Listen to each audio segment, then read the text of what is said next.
ನಮಸ್ಕಾರ ವೀಕ್ಷಕರೇ, doctor CN. Manjunath ರವರ ಪ್ರಚಂಡ ಬಹುಮತದ ಗೆಲುವನ್ನು ಆರ್.ಆರ್. ನಗರ ವಿಧಾನಸಭಾ ಕ್ಷೇತ್ರದ ಬಿಜೆಪಿ ಮುಖಂಡರಾದ ನರಸಿಂಹರಾಜ್ರವರು ಎಲ್ಲ ಮತದಾರರಿಗೆ ಅಭಿನಂದನೆಗಳನ್ನು ತಿಳಿಸಿದರು.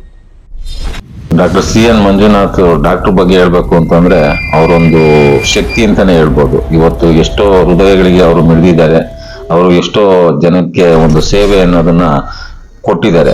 ಅದನ್ನ ಜನರ ಮನಸ್ಸಲ್ಲಿದ್ದು ಅವರು ಒಂದು ಒಳ್ಳೆತನನೇ ಅವರು ಈ ಗೆಲುವಿಗೆ ಕಾರಣ.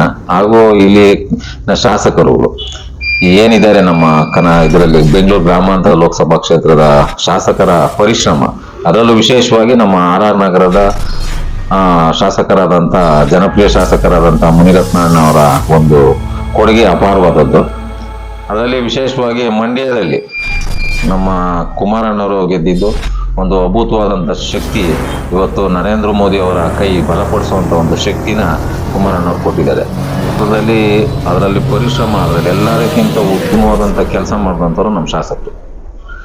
ಅವರ ಒಂದು ಶ್ರಮದ ಫಲ ಇವತ್ತು ಈ ಗೆಲುವಿಗೆ ಕಾರಣ. ಈಗಾಗಲೇ ಹಿಂದೆನೆ ಅನೌನ್ಸ್ ಮಾಡಿದ್ರು ಅವ್ರಿಗೆ ಒಂದು ಆರೋಗ್ಯದ ಒಂದು ಸಚಿವ ಸ್ಥಾನ ಸಿಗುತ್ತೆ ಅಂತ. ಸಿಗ್ಬೋದು, ಖಂಡಿತ ಅವರು ಸಚಿವರು ಆಗ್ತಾರೆ ಅನ್ನೋ ಒಂದು ಇದಿದೆ. ಖಂಡಿತ ಆಗ್ತಾರೆ ಅವರು, ಖಂಡಿತ ಅವ್ರಿಗೂ ಒಂದು ಸಚಿವ ಸ್ಥಾನ ಸಿಗುತ್ತೆ. ಯಾಕೆಂದ್ರೆ ಇವತ್ತು NDA ಸರ್ಕಾರ ನರೇಂದ್ರ ಮೋದಿ ಅವರ ಒಂದು ಕೈ ಬಲಪಡಿಸ್ಬೇಕಾದ್ರೆ ಪ್ರಮುಖ ಪಾತ್ರ ಕುಮಾರಸ್ವಾಮಿ ಅವ್ರದ್ದು ಮತ್ತು ದೇವೇಗೌಡರದ್ದು.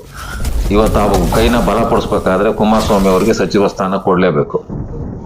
Sir, RR. ನಗರ ಕ್ಷೇತ್ರದ ಮತದಾರರಿಗೆ ಏನ್ ಹೇಳಕ್ಕೆ ಇಷ್ಟಪಡ್ತೀನಿ? ಎಲ್ಲ ನಮ್ಮ ರಾಜರಾಜೇಶ್ವರಿ ವಿಧಾನಸಭಾ ಕ್ಷೇತ್ರದ ಎಲ್ಲ ಮತದಾರರಿಗೂ ಇವತ್ತು ಏನು ಡಾಕ್ಟರ್ ಸಿ.ಎನ್. ಮಂಜುನಾಥ್ ಅವರಿಗೆ ಮತ ಕೊಟ್ಟು ಅವ್ರನ್ನ ಅತಿ ಹೆಚ್ಚು ಬಹುಮತದಿಂದ ಜಯಶೀಲನಾಗಿ ಮಾಡಿ ಇವತ್ತು ಸಂಸತ್ತಿಗೆ ಕಳಿಸಿರುವ ನಿಮ್ಮೆಲ್ಲರಿಗೂ ನನ್ನ ಹೃತ್ಪೂರ್ವಕವಾದಂಥ ಅಭಿನಂದನೆಗಳು. ಸರ್, ನನ್ನ ಹೆಸರು ರಾಜು ಅಂತ.